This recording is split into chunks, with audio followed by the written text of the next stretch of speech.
জামাত ইসলাম হচ্ছে গিয়ে সবাইকে ডিঙিয়ে একটা বিশেষ প্রক্রিয়ার ভিতর দিয়ে এখন হচ্ছে গিয়ে ধীরে ধীরে রাষ্ট্র ক্ষমতার দিকে অগ্রসর হওয়ার চেষ্টা করছে। জামাতের সামনে একটি পথের কাঁটার হচ্ছে এই মুহূর্তে বিএনপি। ফলে বিএনপিকে কিভাবে করে হচ্ছে গিয়ে মাইনাস করবার জন্য প্রয়োজনে আরও বিদেশি কোনো শক্তির সাথে আপোষ জামাত ইসলাম করতে পারে।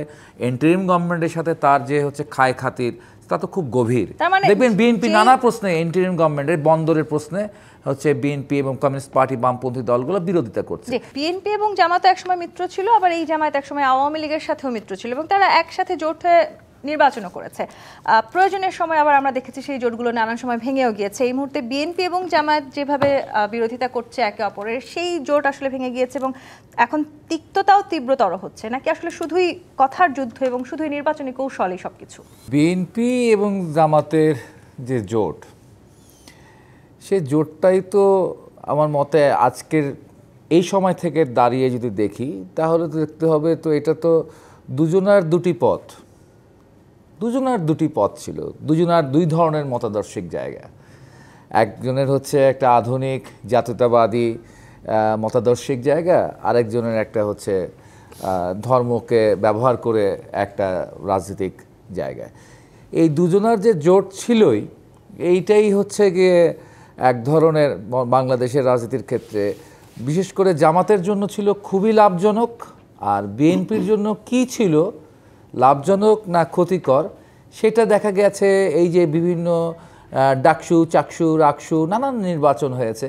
সেই নির্বাচনে যে হচ্ছে যে ফলাফল, সেই ফলাফলগুলো বলে যে হচ্ছে বিএনপির জন্য হচ্ছে বা ছাত্রদল বা নতুন প্রজন্মের সাথে বিএনপির সম্পর্কের ক্ষেত্রে বিচ্ছেদ ঘটানোর ক্ষেত্রে এটা মনে হয় সঠিক ছিল না। তো নতুন এবং ফিরে আসা গ্রাহকদের জন্য নগদে চলছে ক্যাশব্যাক সহ প্রতিদিন হাজারো উপহার জেতার সুযোগ। হবে আশা আর ফেরা, সারপ্রাইজ সেরা। তবে গতকালকে আমরা হচ্ছে গিয়ে বিএনপির ভারপ্রাপ্ত চেয়ারপারসন হচ্ছে আমার তারেক রহমানের যে বক্তব্য শুনলাম এবং তিনি জামাত সম্পর্কে যে বক্তব্য দিয়েছেন, তাতে আমি মনে করি ব্যক্তিগতভাবে যে তাকে আমি একদম হৃদয়ের অভ্যন্তর থেকে তাকে আমি হচ্ছে গিয়ে অভিবাদন জানাই আর কি। তবে এই আলোচনাটি ৭১ কিনে তার যে আলোচনাটি, সেটা হচ্ছে যে মুক্তিযোদ্ধা জিয়াউর রহমানের সন্তানের আরও আগে করবার প্রয়োজন ছিল আর কি। অনেক দেরি হয়ে গেছে, যাক দেরি হোক, তারপর তো করেছেন, এই জন্য হচ্ছে অভিবাদন জানাই, অভিনন্দন জানাই। এখানে একটি বিষয় রয়েছে এবং একসময় তো তাপস ভাইরাও এই জোটেই ছিল। এই জোটটা তো তৈরি হয়েছিল সেই 2003-04 সালে। তখন হচ্ছে গিয়ে জাতীয় পার্টিও ছিল, 4 দলীয় জোট ছিল। জাতীয় পার্টি, জামাত ইসলাম এবং হচ্ছে ইসলামী ঐক্য জোটকে নিয়েই বিএনপি জোটটা যাত্রা শুরু করেছিল।